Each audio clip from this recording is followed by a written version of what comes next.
Idaho AEYC stands for the Idaho Association for the Education of Young Children, and we are a statewide nonprofit who supports all of Idaho's young children.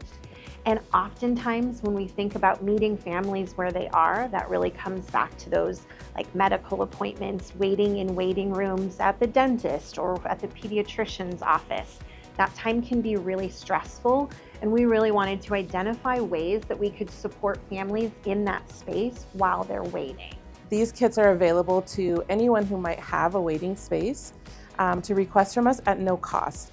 There are journal prompts, there's coloring pages, a maze, a word search, so things that the children can do as well as things that the parents do.